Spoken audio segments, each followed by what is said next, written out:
So we need to get the facts straight. How does this virus work? How does it transmit? Where does it want to go? And let's protect ourselves. I'm Dr. Peter Lin. I'm a family physician in Toronto, Canada. The coronavirus is a family of viruses that can cause as mild things as just a common cold, all the way up to SARS or MERS. These are these bad pneumonias that we're talking about. And basically what these viruses are, they look like a tennis ball with all these spikes sticking out of it. And depending on the type of spike, it allows that virus to attach to certain places. So some viruses, they have the spike that attaches to your nose. So basically you just get a common cold. But the SARS virus and this new virus that we're talking about has the spike that allows it to attach to the cells in your lung. And when it attaches there, it puts in information to make photocopies of itself. So it uses our equipment to make more viruses. I'm declaring a public health emergency of international concern over the global outbreak of novel coronavirus. Most of the coronaviruses live in animals. In this particular case, it was from Wuhan. There was a fish market where they were selling live animals. And the thought is that the virus was in a live animal, then it crossed into a human. But then what we found was that people were getting sick in terms of healthcare workers, in terms of family members that were looking after them, which now meant that the virus can pass from human to another human.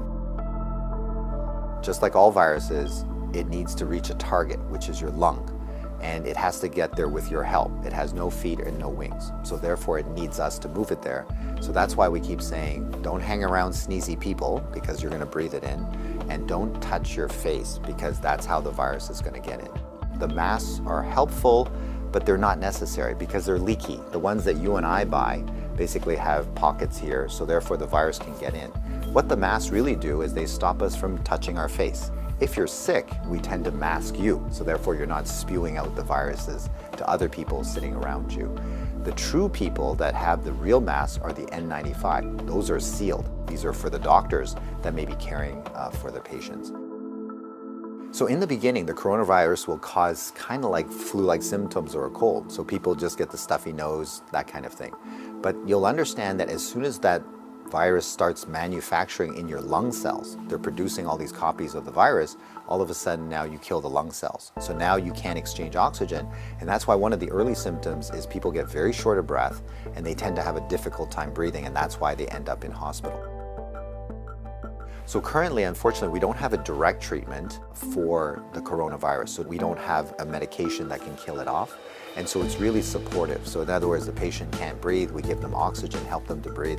They can't drink, so therefore we give them fluids to support them. Their kidneys begin to shut down, we help them with all those things. So it's a very supportive process. This is a new virus that we've never seen before. So our immune system, our army, are having a hard time figuring out what to do. So usually what we have to do is we make something called antibodies. So these are things that can grab onto the spikes that we see on the virus, and it will get rid of the virus for you, and that will actually bring you back to good health. So therefore the elderly may have a worse outcome, and of course the young children. So the babies, their immune system is not so good either, so they may not make those antibodies as well. So just remember, your hands may be with virus. Virus cannot hurt you because it can't get through the skin, but the moment I do this, now I've brought the virus right to where it wants to go. So let's remember not to touch our hands to our face. So let's say you think that you might have been on a plane or you might have bumped into somebody that has it. What should you do? So the first thing is to contact a healthcare worker to tell them that potentially you have it. If you're feeling symptoms and you're going to go into a facility, call ahead. Okay, so whether you're calling the paramedics or whether you're calling the hospital or your doctor, just mention that you were on a flight. If you don't have any symptoms, then what we do is a little bit of a self-quarantine. In other words, we can just keep you away from other people, and so you don't go into parties, don't go with your friends, don't go into public transportation. So we can contain it very easily by making sure that you do a self-confinement, so to speak, for the, let's say, 7 to 14 days is the longest incubation time. So after that, if you're feeling well, then you don't have anything to worry about. If we get the facts right, then we don't have to be overly worried, but we do the right things so that we don't get the virus ourselves and that we don't pass it on to others. And if we look after each other in this way, this virus will have nowhere to go. It needs us to move it, it needs us to make copies for it, and if we don't help it, then the virus will stop. So we have the power to do that right now.